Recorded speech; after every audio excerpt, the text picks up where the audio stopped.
As we become adults, we move from family to community. As we grow up, we start to expanding out even more beyond our friendships that were from a very controlled space. So we would meet people at school, we would meet people through our parents, our aunts, uncles, but we move into a space of workspaces, gym spaces, different things like that. So we start to build community and learn to have different relationships. This is another level of awakening. You have an awakening probably when you're around 7 or 8 to the fact that everything is not fairies and sprinkles, and that maybe you do before then, but that it solidifies around 7 or 8 that everything is not what it seems. Probably around 12 to 13, you start really questioning everything, because now you're bold enough to say, wait a minute, you're showing me one thing, but you're saying something else. What is this? By the time you get to your teenage years, you literally are in rebellion to everything you've learned, because you're like, this, it doesn't line up. Like, you're telling me to do something that I don't even see you do or say, and it's just weird to me. Now, not everybody goes through these phases, but most of us go through some aspects of them. And then we become adults, we're in the working world, and then we realize very soon, if not before we become like legal adults, that there are different types of people, and we don't really find our footing in those communities until we start to allow ourselves to expand in knowledge beyond what we have been taught in school, in church, and in our families. So, one of my greatest benefits is having friends of different cultures and different nationalities within my own culture. Okay? Because in New Orleans, if you got one drop of black blood, you consider to be black. But everybody in New Orleans is mixed as hell. But we're not going to talk about that. That's a different video for a different day.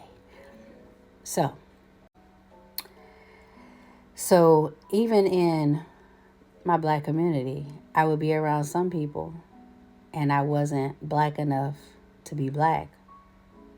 And because I spoke correct English, I wasn't white enough to be white.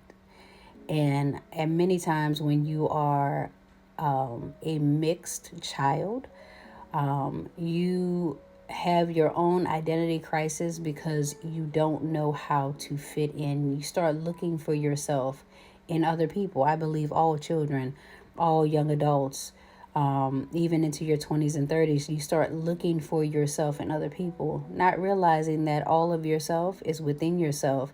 You've just been told not to use all of it. So you have your acceptable parts that are considered to be the light parts, the great parts of you that everybody gets to benefit from. You being smart, you being, charismatic, you being able to gain influence. And then you have the shadow parts where people might feel like you be able to get whatever you want. They might find that to be manipulation. You have no problem talking to people, so you have influence. And they label it based on the experiences that they've had and the trauma that they've experienced. Because as humans, it's what we know.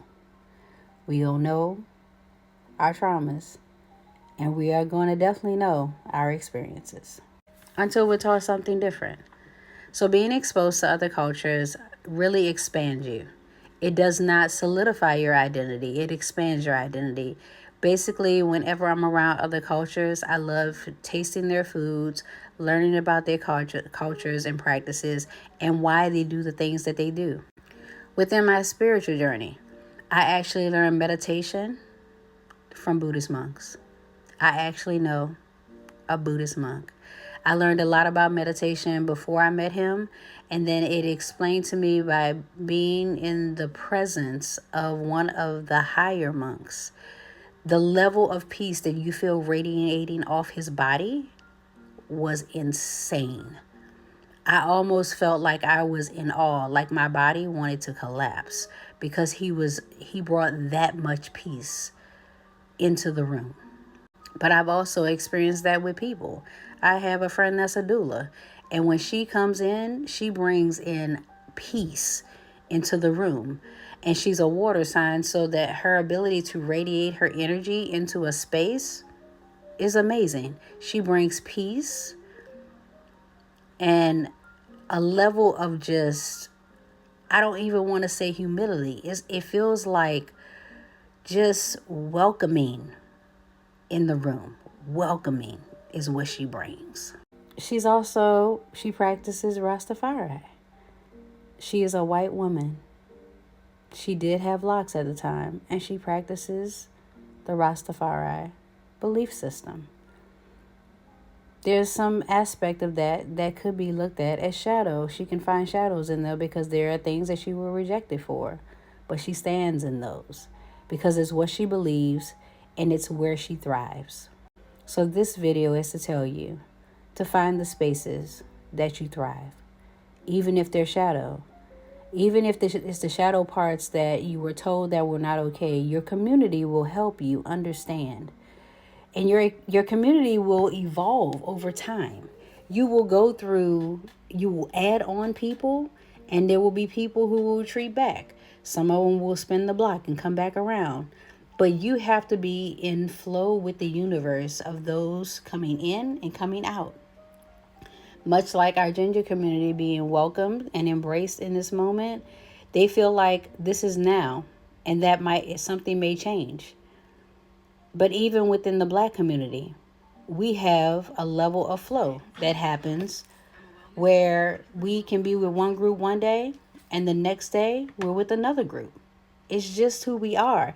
We learn to flow as time goes. It's not a point of like cutting people off.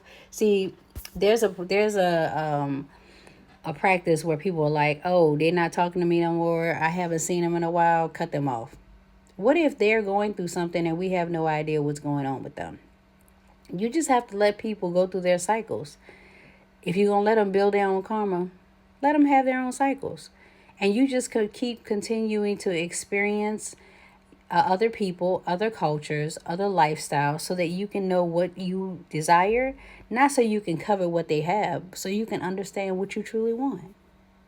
And let them people figure it out for themselves, because they're responsible for them and you're responsible for you.